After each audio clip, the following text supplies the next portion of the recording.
नमस्कार, स्वागत है आपका वॉइस ऑफ ट्रांसपोर्ट में। मैं ब्रजेश शुजा एक बार फिर हाजिर हूँ आपके सामने ट्रांसपोर्ट के किसी नए मुद्दे पर बातचीत के लिए। आज हम बात करेंगे, अगर आप उत्तर प्रदेश में रहते हैं या फिर आपकी गाड़ियाँ उत्तर प्रदेश जाती हैं तो ये खबर आपके लिए बहुत महत्वपूर्ण है, बहुत इंपॉर्टेंट है।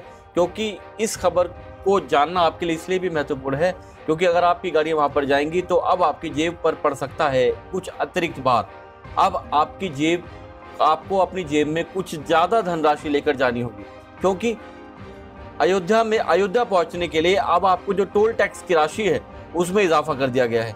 और अगर ये खबर आप नहीं जानेंगे तो आपको मालूम नहीं पड़ पाएगा, मालूम होगा कि आखिर कितना भार पड़ा है आपकी जेब पर, जिससे अगर कोई टोल कर्मी आपसे ज़्यादा पैसा मांगेगा तो हो सकता है कि आपका उससे झगड़ा भी हो जाए।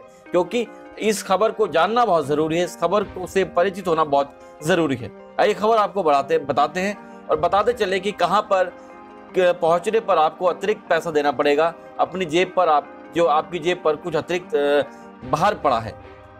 शनिवार रात 12 बजे से टोल प्लाजा का सफर महंगा हो गया है। अयोध्या लखनऊ मार्ग पर अहमदपुर के पास बने टोल प्लाजा पर नई दरें देर रात से लागू कर दी गई हैं।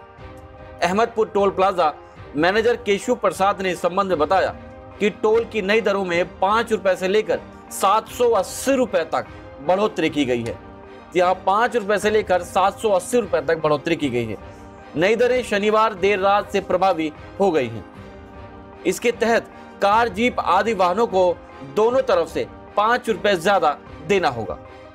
इसी प्रकार हल्के वाहनों को दोनों तरफ पर 220 रुपए, बस ट्रक पर दोनों तरफ से 465 रुपए, व्यापारिक वाहन 3 एक्सल दोनों तरफ से 505 रुपए, भारी वाहन 4 से 6 एक्सल दोनों तरफ से 725 रुपए तथा भारी वाहन 7 एक्सल और उससे अधिक पर दोनों तरफ से 885 रुपए देने होंगे।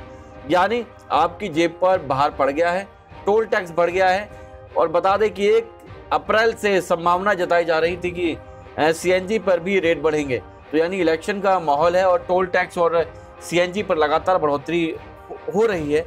ऐसे में क्या इसका असर चुनाव पर पड़ेगा वो देखने वाली बात होगी, क्योंकि उत्तर प्रदेश में चुनाव होने हैं और साथ ही साथ उत्तर प्रदेश के साथ पूरे देश में चुनाव होने हैं। और सीएनजी और टोल टैक्स में अगर इस तरह इजाफा होता रहा तो इसका कितना असर चुनाव पर देखने को मिलेगा। क्या वर्तमान सरकार के कुछ वोट बैंक में कमी आएगी या नहीं आएगी, या कितनी आएगी, वो देखने वाली बात होगी। क्योंकि 23 मई पे चुनाव आने की बात कही जा रही है, चुनाव परिणाम आने की, और चुनाव परिणाम बताएंगे कि किस वोट बैंक किस तरफ जाता है, किस पार्टी को इसका असर होगा और किसको इसका नुकसान होगा। हम फिर हाजिर होंगे किसी नए मुद्दे पर। जब तक के लिए बहुत बहुत शुक्रिया, धन्यवाद, नमस्कार।